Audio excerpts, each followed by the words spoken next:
Salut à tous, j'espère que vous allez bien. Aujourd'hui, vidéo fondamentale pour les personnes qui vont investir d'ici peu en immobilier ou qui ont déjà acheté 1, 2, 3, 4 biens immobiliers depuis pas très longtemps, depuis quelques années seulement. Je vais vous parler de la pire erreur en immobilier qui touche la grande majorité des investisseurs immobiliers. Pourquoi? Parce que quand on est un nouvel investisseur immobilier, on n'a pas la possibilité d'anticiper cette erreur-là qui va vous coûter des centaines d'euros par bien immobilier chaque mois. Donc ça peut faire vraiment un énorme déficit et ça peut aller jusqu'à même vous mettre en difficulté financière et tout simplement vous empêcher d'atteindre vos objectifs financiers. Donc on va parler de cette erreur, c'est très important, je vais vous détailler tout ça et je vais vous expliquer comment faire pour l'éviter. Mais avant, extrêmement important, je suis vraiment content aujourd'hui parce que on commence l'offre Black Friday. C'est la possibilité de se former en immobilier, en entrepreneuriat et en business en ligne pour 99 euros seulement. Donc je dis bien 99 euros seulement pour une formation complète en immobilier, en business en ligne et en entrepreneuriat, avec en plus de ça 3 mois de suivi avec des webconférences mensuelles. Et pour toutes les personnes qui vont passer à l'action aujourd'hui, vous avez en plus un bonus.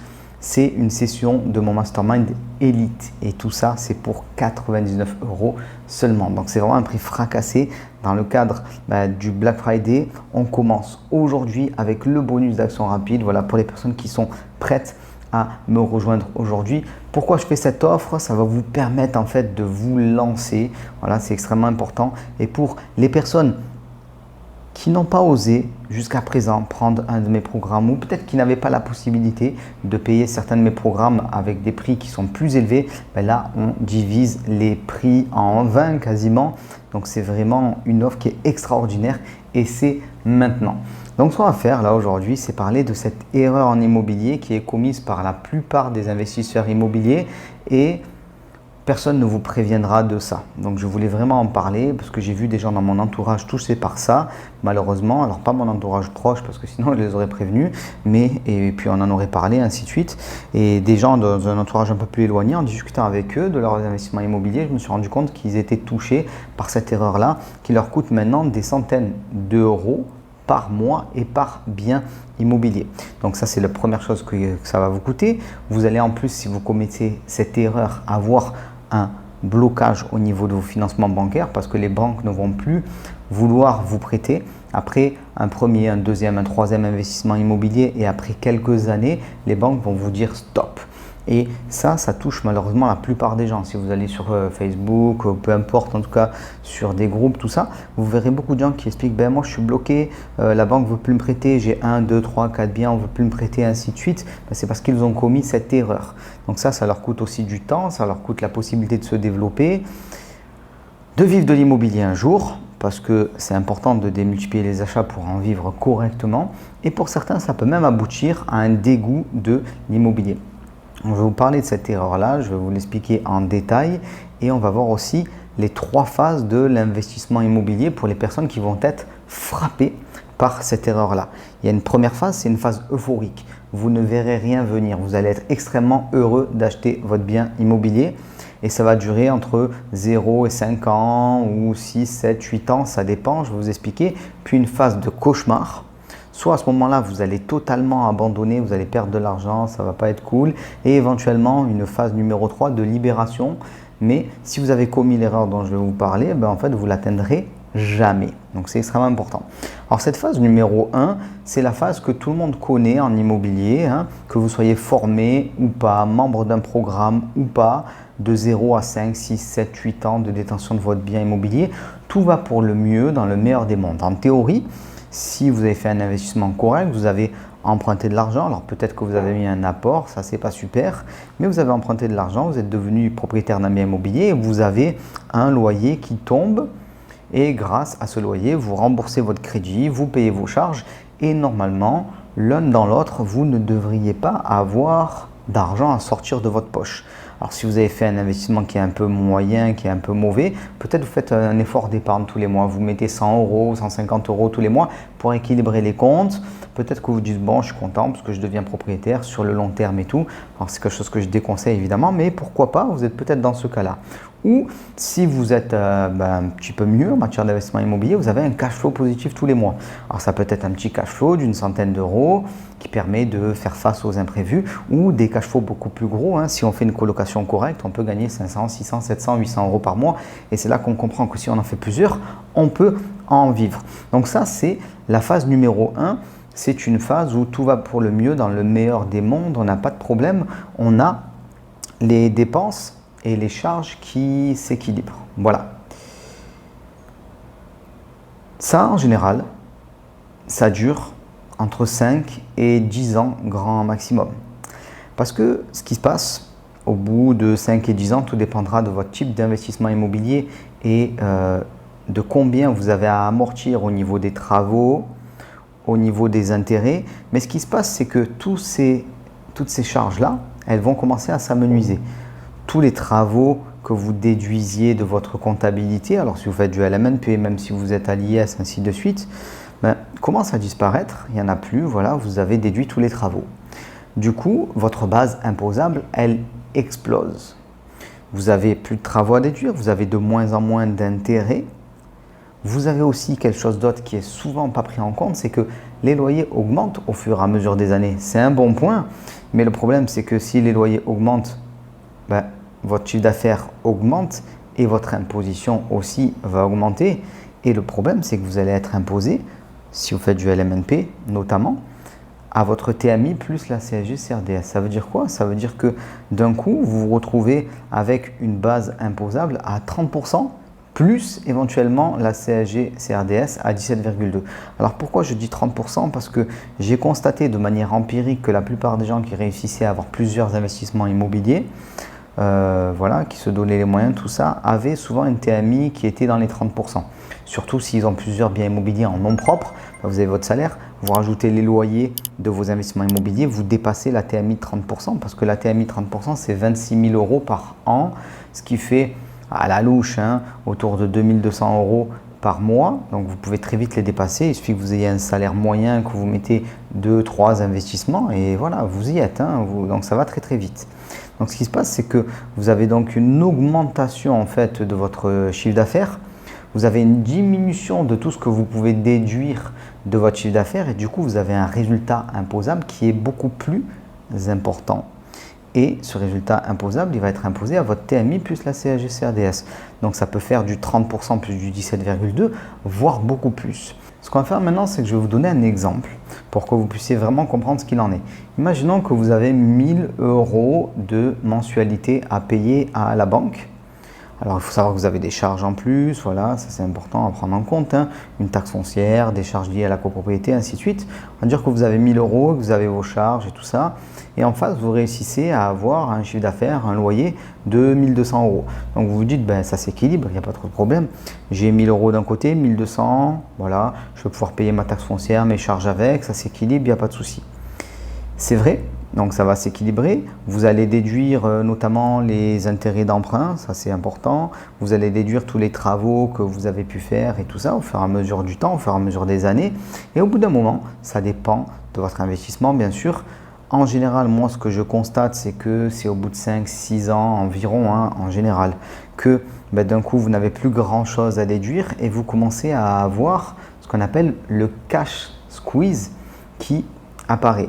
C'est-à-dire que, étant donné que vous n'avez plus grand-chose à déduire, vous allez avoir une fiscalité qui va apparaître. Et là, ce qui se passe, c'est que votre fiscalité, comme j'ai pu vous le dire, elle va être à une TMI qui peut être 30% plus 17,2. Donc, si d'un coup, vous vous retrouvez à, par exemple, à la fin de l'année, là on part sur du 1000 euros, voilà, quelque chose comme ça par mois, vous vous retrouvez à avoir un résultat positif, par exemple, de 3000 euros, parce que vous n'avez plus grand-chose à déduire et du coup, vous avez concrètement un résultat qui est positif et donc vous devez payer de l'impôt, vous vous retrouvez avec 3000 euros imposés à 30% plus 17,2%. Ça fait du 47. Donc vous allez devoir payer sur cette année-là, par exemple, environ 1500 euros d'impôt, soit plus de 120 euros par mois sur un seul investissement. Et ça, c'est que le début, parce que vous allez avoir d'un côté votre loyer qui va augmenter, mais votre loyer, lui, il va être imposé à 47,2%, là en l'occurrence dans cet exemple.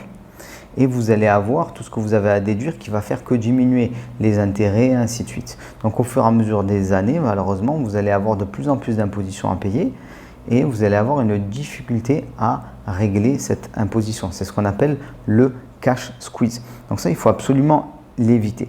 Alors peut-être vous allez me dire, oui, mais attends, moi j'ai fait des simulations et j'ai pas de problème avec l'imposition pendant 10 ans, pendant 15 ans, pendant 20 ans, ainsi de suite.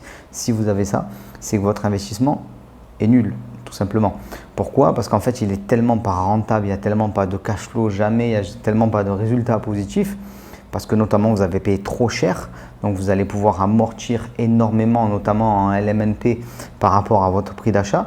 Du coup, c'est sûr, vous n'avez jamais de fiscalité qui apparaît, mais en même temps, votre investissement, il ne va jamais vous rapporter d'argent. Donc, si vous avez une fiscalité qui apparaît, ça veut dire que vous êtes en résultat positif, c'est très bien, mais ça ne veut pas dire forcément que vous êtes en cash flow positif. Donc, vous pouvez avoir vraiment un effort à faire tous les mois.